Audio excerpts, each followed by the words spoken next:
الحقيقة أن دخلت هذه التطبيق باستخدامات اللغة العربية في جهاز الأمن الوطني مرت بعدة مراحل تماشي وتصميمات والتشريعات القانونية الملحة في هذا الإطار والمجهودات الموجودة. إذن كما هو معلوم يعني العربية هي كمكون من مكونات الشخصية الوطنية ومديرية العمل الوطني المؤسسة السيادية تساعد في هذا الإطار. بالتالي هي تمثل ثوابت وعنصر الهوية والحضارة يجسد العمل بها مظهر من مظاهر السيادة الوطنية. فهي تعبر عن جوهر نفيس، تعتبر جوهر نفيسة والتراث وجب علينا المحافظة عليه ونقله بأمانة للأجيال الصاعدة. إذا فمؤسسات الدولة كلها يجبها العمل على ترقيتها وحمايتها والسهر على سلامتها باعتبار ما ثابت من ثوابت هذه الأمة وحسن استعمالها في كل أعمالها في تسيير سواء الإداري أو المالي أو التقني أو الفني.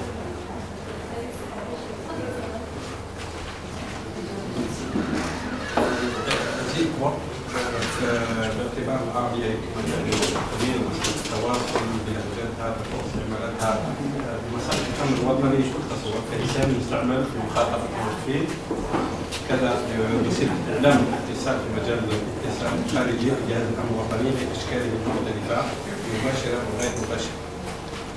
إذا فالطابع الرسمي للغة يجعل منها وسيلة في صياغة الرسائل الإعلامية الموجهة للأجهزة الإعلامية المختلفة تنوير رأي العام صياغة سياسة أمنية جوارية تعود بالمنفعة العامة على المجتمع الجزائري. راح نتناول النقطة الثانية تطور تعميم استعمال اللغة العربية بالمديرية العامة للأمن الوطني. كما هو معلوم أن المديرية العامة للأمن الوطني على غرار كافة الأسئلة جهود المبذولة لاسترجاع حق الخدمات الشخصية الوطنية المتمثلة في اللغة العربية بعد ممارسة لغة المستعمر في البداية كلغة عمل في جميع مصالحها المركزية والمحلية خلال اعتماد مجموعة من التدابير المنصوص عليها في مختلف التشريعات القانونية والتنظيمية التي إصدرتها الدولة الجزائرية في هذا الخصوص. أهمها أمر 68/92 صادر 26 أبريل 68 متضمن إجبارية معرفة اللغة العربية، يعني خلال ما نشوفه هنا يعني تسلسل الاستعمال وتعميم تعريف الإدارات في جهاز الأمن الوطني. يعني منذ صدور الأمر 68/92 صارت 26 أبريل 62 متضمن إجبارية معرفة اللغة العربية على جميع الموظفين ومن يمثلهم. يعني يمثلهم في تلك المراحل ما كانش بعض المستويات الإدارية ما كانش محددة ومعينة تحديد دقيق. بهذا اصدرت المديرية العامة للأمن الوطني برنامج لتعميم اللغة لفائدة موظفيها، وكانت من بين المؤسسات السباقة في تجسيد سياسة الدولة في هذا المجال من خلال إعداد رزنامة من الدروس لقنت للموظفين العاملين باللغة الفرنسية آنذاك تحت إشراف الشرطة إطارات الشرطة المعربة، لا سيما تلك المتكونة بأكاديمية الشرطة بالقاهرة. قبل الاستقلال توجد هذه الدورات بمنح شهادات المستوى في اللغة العربية. والتنفيذ للأمر 73/55 مؤرخ في أكتوبر 73 متضمن تعريف الأختام الوطنية. قامت المديرية العامة للأمن الوطني بتعريف جميع الأختام التي تعمل بها سواء بالمصالح المركزية أو المحلية.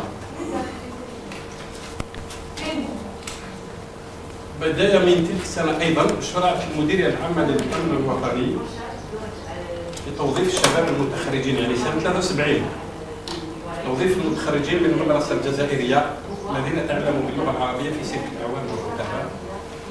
ومع حلول سنة 78 شرع في توظيف الإطارات من خريجي المعاهد الجامعة الجزائرية الذين من خلالهم تم تدعيم مختلف مصالح الأمن الوطني سواء بالإدارة المركزية أو المحلية بالكفاءات المعربة. لذلك بدأ العمل باللغة العربية في إدارة الأمن الوطني تدريجيا إلى جانب اللغة الفرنسية التي كان يعمل بها الجيل الأول من أفراد وإدارة الشرطة الذين لم يسعفوا الحق في تعلم اللغة العربية خلال الحقبة الاستعمارية. بعد صدور قانون 91/05 المتضمن تعميم استعمال اللغة العربية والتزام جميع الإدارات والمؤسسات والجمعيات على اختلاف أنواعها باستعمال اللغة العربية، استمرت المديرية العامة في بذل الجهود في مجال تعليم كافة مصالحها. وبعد صدور المرسوم الرئاسي 92 في المتضمن كيفية تطبيق قانون استعمال اللغة العربية والأمر 3096 المؤرخ المحدد لتاريخ 5 جويلية 98 كآخر أجل لتطبيق قانون التعريب، أصدرت المديرية العامة للأمن الوطني تعليمات بخصوص تعريب مصالحها، وكان من أبرزها يعني التعليمات اللي توالت مرسوم 92 وبداية التعريب في 98 المحدد لتاريخ 5 جويلية 98 كآخر أجل التعريب الإداري. أهم التعليمات اللي كانت في تلك المرحلة الصادرة من قيادة الأمن الوطني معالجة المراسلات باللغتين العربية والفرنسية، توظيف مترجمين لصالح الهياكل المركزية، تنظيم دورات تدريبية لفائدة المستعملين في تلك المرحلة. يعني كانت الآلة الراقية هي أكثر انتشارا للكتابة آنذاك على مستوى أمانات في الإدارات المختلفة. وفي تلك المرحلة تم اقتناء برامج إعلام آلي باللغة العربية لفائدة جميع المصالح التي تستعمل أجهزة الإعلام الآلي. كذلك في تلك المرحلة تم إنجاز كل المطبوعات والسجلات المستعملة في إدارة الأمن الوطني باللغتين العربية والفرنسية. أيضا التعامل باللغتين العربية والفرنسية مع إدارات أخرى خارج الأمن الوطني. يعني كذلك بدرت جميع مصالح المديرية العامة للأمن الوطني بتعريب نشاطاتها سواء الداخلية والخارجية. أصبحت اللغة الفرنسية لا تستعمل إلا في المجال التقني والفني وبصفة محدودة في انتظار إيجاد الآليات والمصطلحات المناسبة لتعريبها. حاليا كافة الوثائق والسجلات المستعملة لمختلف المصالح تم تعريبها باستثناء الوثائق ذات الطابع التقني كتلك المتعلقة بالمحاسبة، الصحة يعني الجانب الطبي يعني ميديكال، الشرطة العلمية والتقنية في مجال الخبرات، والوسائل التكنولوجية يعني مديرية الإسناد التقني الإعلام الآلي والمواصلات السلكية واللاسلكية، والعتاد الخاص. العتاد الخاص لأنه فيه واحد التجهيزات تقنية تحتاج تعريف دقيق كأجهزة المراقبة الآلية إلى غيرها. لهذا فإن المديرية العامة للأمن الوطني قطعت أشواط معتبرة في عملية التعريب يمكن تلخيصها على النحو التالي. أولاً على المستوى المركزي أو القيادة العليا. على المستوى القيادي أن كل الوثائق التي تعرض على سيادة اللواء المدير العام للأمن الوطني تحرر باللغة العربية، سواء موجهة للسلطات العليا في البلاد أو لمختلف الهيئات الوطنية والأجنبية، وترفق بهذه الأخيرة ترجمة بلغة البلد الموجهة إليه.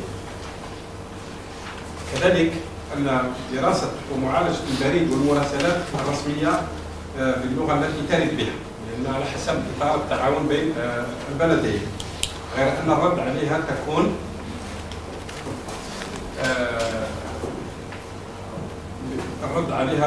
لا سيما تلك الموجهة إلى مؤسسة الدولة تتم باللغة العربية، وترفق معها في حال ضرورة الترجمة باللغة الفرنسية، بمعنى الإنظار يكون على المراسلة باللغة العربية والنسخة الرسمية ترافقها. كذلك أن كل الخطب والكلمات التي يلقيها السيد اللواء المدير العام للأمن الوطني في الجزائر وفي خارج تتم باللغة العربية. كذلك الاجتماعات التي يعقدها لأن نتكلم هنا على المستوى القيادي، السيد اللواء المدير العام مع الإطارات القيادية ومختلف فئات الشرطات تنشر دائما بالعربية. كذلك المحادثات التي يجريها السيد المدير العام الوطني مع الوفود الجزائرية والأجنبية تتم باللغة العربية وبحضور مترجم إذا كان الوفود غير عربي. أيضا الندوات الصحفية تتم باللغة العربية إلا إذا كان الجهاز الإعلامي ناطقا بالفرنسية. في الواقع الراهن وبصفة محدودة لا تزال بعض المراسلات تنجز باللغة الفرنسية لخصوصياتها التقنية والعلمية، حيث تبذل جهود من أجل تعريبها تدريجيا. أما على المستوى المديريات والمصالح المركزية فإن كل المديريات العملياتية تتوفر على إطارات مزدوجة اللغة وتعمل باللغتين، رغم ذلك يتم إعداد جل المراسلات والمذكرات باللغة العربية. كذلك الدراسات والتحاليل الإحصائية وتقارير الخبرة في مجال الشرطة العلمية والتقنية باللغة العربية داخليا ومع المواطنين والمجتمع المدني ومختلف مؤسسات الدولة على غرار مكاتب العلاقات العامة، يعني المكاتب التي تتواجد في الولايات وفي المصالح الجهوية. كذلك مجلة الشرطة والموقع الإلكتروني الأمن الوطني وشبكات التواصل الاجتماعية كلها باللغة العربية. على المستوى الجهوي أو المحلي، أن المصالح الجهوية والمحلية تعتبر امتداد للمصالح المركزية التي تتبع لها، وبالتالي فهي تستعمل اللغة العربية في التعامل سواء مع العدالة أو السلطات المختلفة، كذا الهيئات الجهوية والمحلية أيضا المواطنين. بخصوص احتياجات المديرية العامة للأمن الوطني في مجال استعمال اللغة العربية، نجدها كثيرا في مجال الدعم والإسناد، لأنه مجال الدعم والإسناد الفني والتقني، لأنه الوسائل التقنية التي تستوردها المديرية العامة للأمن الوطني في مجالها التقني والفني ما زال هناك احتياج يتعلق بالمجال لتعريفها، خاصة ما يتعلق بالميزانية والمحاسبة، تعاملها مع البنوك والمؤسسات، كذلك العتاد المستورد والهياكل والتراث العقاري بجانب الهندسة المعمارية والهندسة المدنية وتقنيات الإعلام الآلي وتكنولوجيات المعلومات بمختلف أنواعها، كلها تحتاج إلى معاجم متخصصة، لأن في الغالب بعض المعاجم المستوردة أو التي تستعمل لا تفي بالغرض المطلوب. بهذا أحيانا نتحاشى التعامل والمراسلة في هذا الإطار، لأن بعض المصطلحات ترجمها أحيانا لا تفي بالغرض، وبالتالي يفضل أنه في مجال هذا يستعمل اللغة الأجنبية. كذلك احتياجاتنا إلى إنجاز دليل للمصطلحات العلمية والتقنية باللغة العربية بالنسبة للمصالح ذات الطابع التقني والعلمي، لأن عندنا مخبر مركزي للشرطة العلمية والتقنية ومصالح الإعلام الآلي، كذلك مجال المواصلات السلكية واللاسلكية والعدد الخاص تطوير سبيسيفيك، يعني السيبور تكنيك، يعني مجال الدعم التقني، أجهزة الدراشوت، كاميرات، لأنه فيها تشكيلات كثيرة تسمياتها جد دقيقة، مش بالشكل العادي لأنه احنا نتكلم على جهاز كجهاز، لكن أحيانا تشكيلة الأجهزة واسعة، يعني التشكيلة واسعة، بالتالي تحتاج لتدقيق لغوي. كذلك احتياجات المديرية العامة في توحيد المصطلحات الإدارية المستعملة في المراسلات مع مختلف المؤسسات وبيئات الدولة. أحيانا احنا كإدارة الأمن الوطني نستعمل مصطلحات، والإدارات الأخرى نفس المصطلحات تستعملها بشكل آخر، والقطاعات الحكومية أخرى تستعملها بشكل آخر. معالجة مسألة تعديل الترجمات للمصطلح الواحد للأصل الأجنبي. كذلك محتاجين إلى إفراغ النصوص القانونية والتنظيمية باللغة العربية بسبب الغموض في تراكيبها وتعابيرها واصطلاحاتها بسبب اعتمادها على نص أصلي حروف الأولى باللغة الأجنبية. لأنه نعرف احنا الشرطة العملياتية يعني اللي تتواجد في الميدان تستخدم هذا القولي تستخدم في الغالب الترجمة العربية والترجمة، لأن في الغالب النصوص اللي كانت تم إعدادها باللغة الأجنبية واللغة الفرنسية لا تؤدي في الغالب الغرض. أيضا صعوبة ترجمة روح النص القانوني بإعياد المحررين القانونيين لأن احنا بحاجة إلى محررين قانونيين متخصصين. كذلك عدم توفر مترجمين متخصصين في مجال لغوي بعينه كاللغة التقنية واللغة الإدارية، لأنه في إدارة الأمن الوطني أحيانا مترجمين عامين وبالتالي أحيانا لا يأتي بالغرض في اللغة التقنية ولا اللغة الشرطية، لأن الجهاز يحتاج إلى مصطلحات أساسية ينبغي للغرض. هذا نشكركم على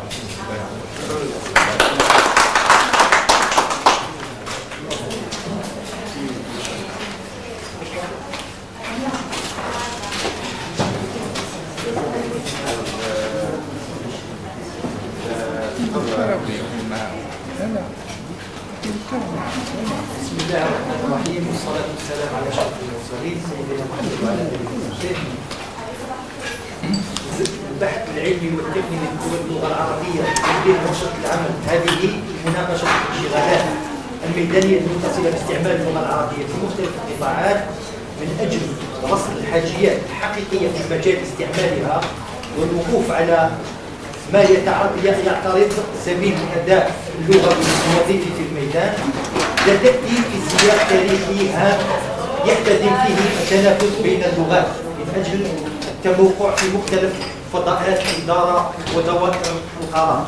إن اللغة هي وعاء الفكر والحضارة وعنوان الهوية والانتماء، وهي ثابت رئيس من ثوابت الأمة منذ ميلاد الدولة الوطنية الجزائرية الحديثة، وشاهد هام على إرهاصات المقاومات الشعبية وأدبيات الحركة الوطنية ووثائق ثورة تحرير مبارك. ولعل التملل الحاصل في عملية التمكين للغة الوطنية هو انعكاس للمد والجزر المسجل في تعريب وفرنسة العلوم والتقنيات في المراحل الثانوية والجامعية، وصورة طبق الأصل من حيثيات الجدل السياسي والثقافي المطروح على الساحة الوطنية في هذا المجال. بعد أكثر من 60 سنة من الاستقلال لا تزال اللغة العربية تعرف تأخرا ملموسا في دهاليز الإدارة ودواوين الحكم، والعيب ليس منوطا باللغة في حد ذاتها ولا في خصائصها وسماتها، ولكنه متصل بتقاعس بنيها وحملتها وتيه أنصارها وخدمتها. هذا رغم أن بيان الفاتح من نوفمبر 54 كان واضحا في طرحه من خلال الوثيقة المقترحة للنقاش مع السلطات الفرنسية في نقطتها الأولى، حيث يركز البيان في منطقه التمايز الواضح بين الأمتين الجزائرية والفرنسية في مجال التاريخ والجغرافيا واللغة والدين، وهو ما تترجم في جزائر الاستقلال بتصدر اللغة، حيث تؤكد المادة الثالثة من الدستور الجزائري على كون اللغة العربية هي اللغة الوطنية والرسمية للدولة الجزائرية. وفي هذا السياق ينبغي من باب العدل في الطرح والموضوعية في التحليل أن نذكر بالمعاني النيرة والتحليلات الدقيقة التي ساقها فخامة رئيس الجمهورية السيد عبد العزيز بوتفليقة في خطبه في مناسبات متعددة لرفع اللبس وتوضيح الرؤى وكسر الطابوهات بروح مسؤولة واعية ملمة وإرادة قوية صادقة مصممة. لدراسة الواقع اللغة العربية بقطاع التضامن الوطني ينبغي التعرف على ظروف نشأة الوزارة وطبيعة نشاطاتها ومهامها وهيكلها، وكذا على ميكانيزمات التواصل بين مختلف مركباتها وعلى حجم المعلومات المتدفقة ونوعيتها، حيث يمثل إحداث الوزارة المكلفة بالتضامن الوطني والأسرة وقضايا المرأة تجاوب الدولة مع متطلعات المواطنين لما تميزت به سنوات التسعينات من خصوصية في المجالات السياسية والاقتصادية والاجتماعية وحتى المؤسساتية والتنظيمية، سواء جراء الأزمة الاقتصادية العالمية أو بفعل التصرفات البشرية. ولم تنحصر مهمة الوزارة منذ ذلك الوقت، أي منذ التسعينات، سنة التسعينات هي كانت سنة 1997 هي كانت نشأة الوزارة بكامل المهام، لأن النشأة تاعها كانت عبارة عن وزارة منتدبة كتابة الدولة تابعة لرئاسة الحكومة في سنة 92، ثم تطورت إلى وزارة منتدبة، وفي سنة 1997 أصبحت وزارة كاملة المهام. ولم تنحصر مهمة الوزارة منذ ذلك الوقت في تشجيع الاتكالية، بل تطورت بالموازاة مع الانشغالات المطروحة على مستوى الأسرة بالدرجة الأولى وداخل المجتمع إلى حد تكليف القطاع ببناء سياسة وطنية متجانسة الأطراف لتعزيز الوظائف الاجتماعية والاقتصاد للأسرة وتقديم يد العون والمساعدة لأعضائها الذين هم بحاجة إليه. كما أن المهمة لم تكن موجهة لفائدة المواطنين الذين استضعفتهم الظروف المعيشية، بل تضمنت الفئات الذين مستهم الإعاقة بكل أشكالها، والأفراد الذين اقتنصهم الخطر المعنوي، والأطفال الذين حرموا من أسرهم لأسباب ما، والنساء اللواتي عليهم من العنف، والأشخاص المسنين الذين انعدمت لديهم الروابط العائلية وتقلصت موارد رزقهم. ومما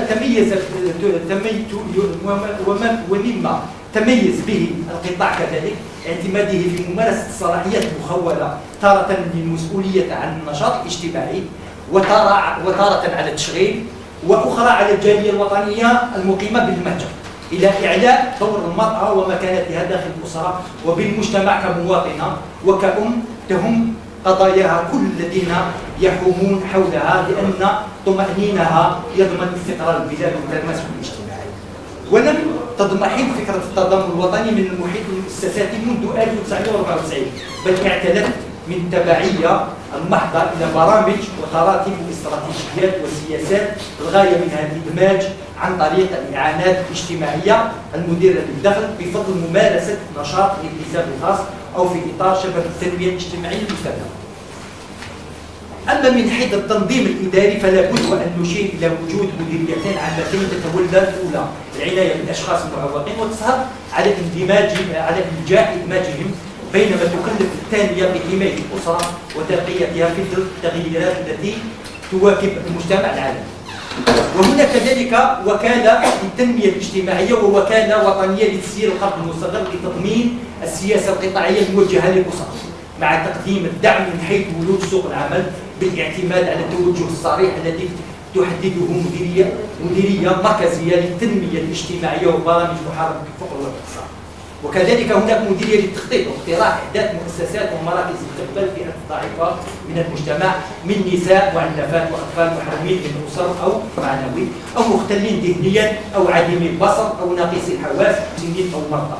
وكذلك مديرية لتطوير الحركة الجمعوية الفاعلة وتوجيه نشاطاتها نحو تعبئة المجتمع والمشاريع التنموية وكيفية استفادتها من دعم الدولة. وهنا كذلك 48 مديرية للنشاط الاجتماعي والتضامن للولايات مكلفة بتطوير السياسة القطاعية على المستوى المحلي والإصغاء إلى انشغالات المواطنين من خلال العمل الجوانبي اللازم لإنجاح التضامن الوطني. والجدير بالذكر أن اللقاءات الدورية والتقنية والتوجيهية التي تنظم للوقوف على العمل محليا في مجال النشاط الاجتماعي للدولة والتضامن الوطني من باب النشاطات التحسيسية حول محاربة الفقر وإشراك الحركة الجمعوية في تأسيس العمل الجوانبي واستقطاب الفئات المستضعفة تهدف إلى سد الفجوات وضبط معايير